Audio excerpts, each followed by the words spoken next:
On the third season of Cheers, a new character was brought on as a romantic interest for Diane.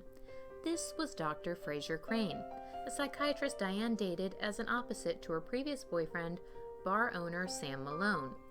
This character was designed to only be in a few episodes, however the executive producers loved the work of actor Kelsey Grammer so much they extended the role into a series regular.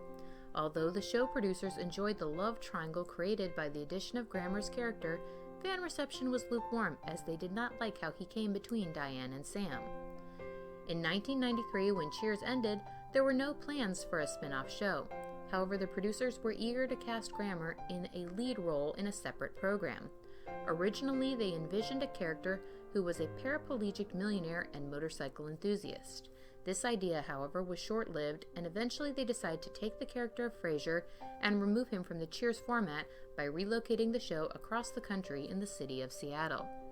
Initially, they assumed the focus of much of the show would be around the radio station Grammer would work at as a radio psychiatrist, but they worried it would be too similar to another sitcom called WKRP in Cincinnati.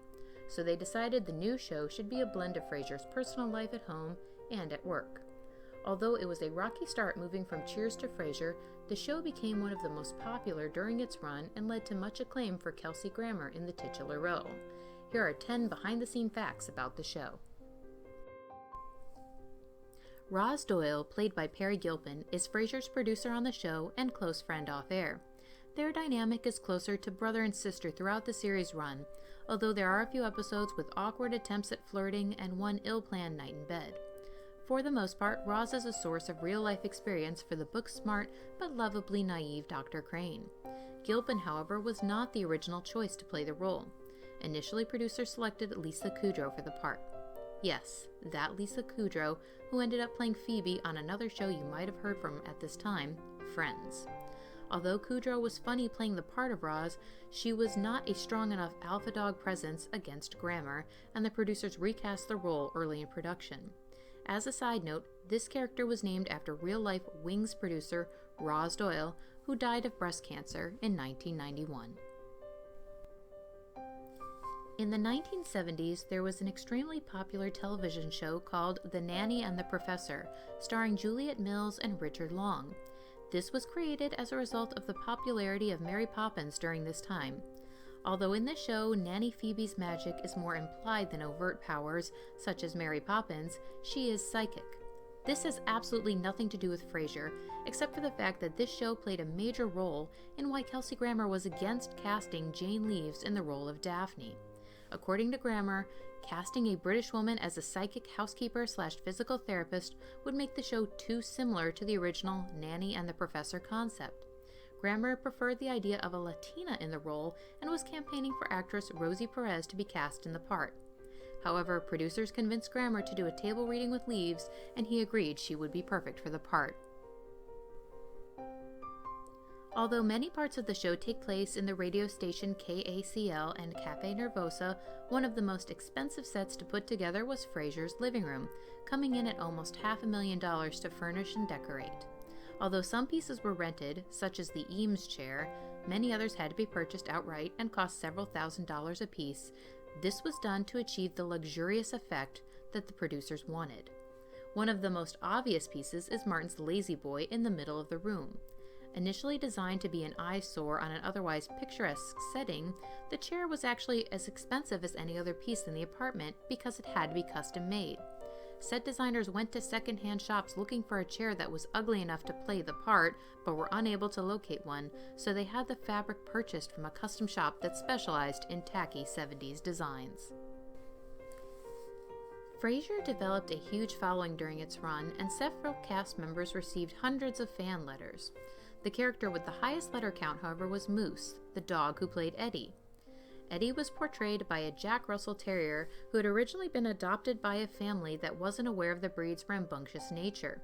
Moose had relentless energy, he dug holes in the backyard, chased anything in his path, chewed furniture, and even climbed trees to escape his enclosure. His family gave him up to a rescue organization, which is where professional trainer Matilda DeCagny found him. DeCagny decided that he would be a good working dog because of his boundless energy and desire to always be doing something. Moose turned out to be an apt pupil and learned to follow commands immediately. During the doggies' audition for the show, the producers were looking for a pooch that could stare endlessly at Kelsey Grammer, which is a running joke throughout the series, and Moose performed flawlessly, staring at Matilda's outstretched index finger off stage until he was released.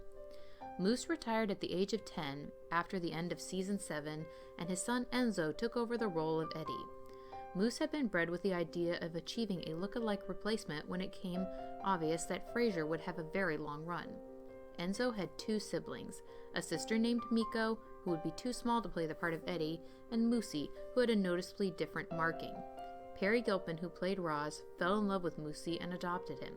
Both Moose and Moosey have since passed away. The character of Niles was written specifically for David Hyde Pierce. Originally, Frasier was an only child and no brother had ever been referenced throughout the Cheers run.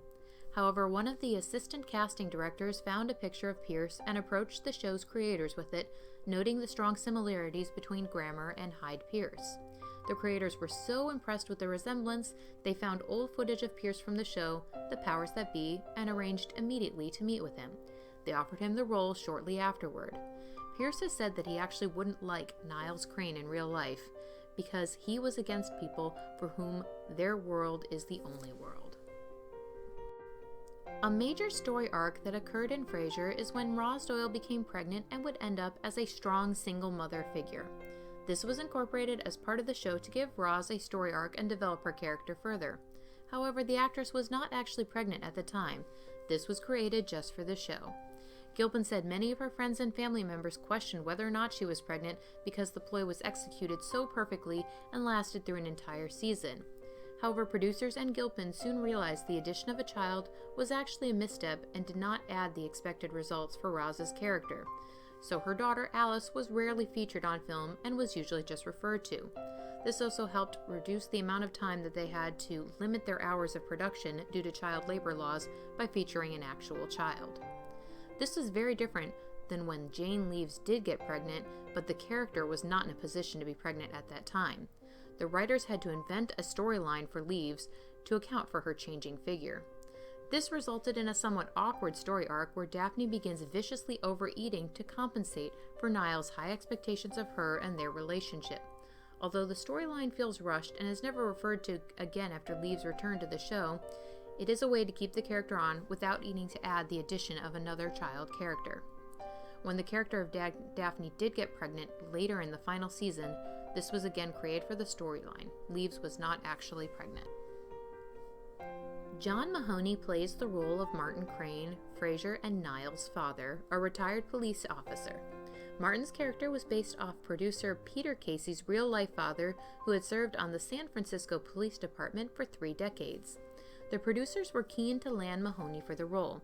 Luckily, he was impressed with the pilot script and accepted the job. Martin Crane appeared in every one of the show's 264 episodes, and Mahoney received 2 Emmy nominations and 2 Golden Globe nominations for the role. Despite playing his father, Mahoney was actually only 15 years older than Grammer.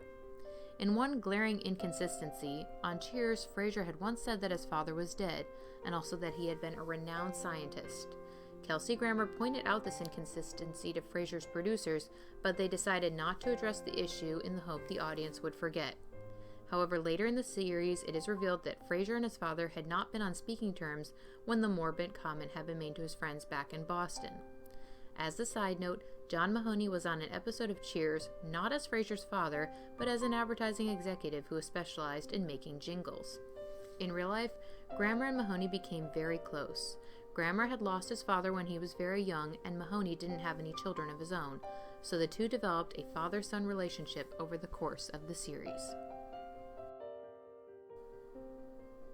Prior to stepping in as Daphne Moon, Jane Leeves used an accent coach. Although she was from England, just north of London, and already had an accent, producers wanted to be sure that American audiences would understand her.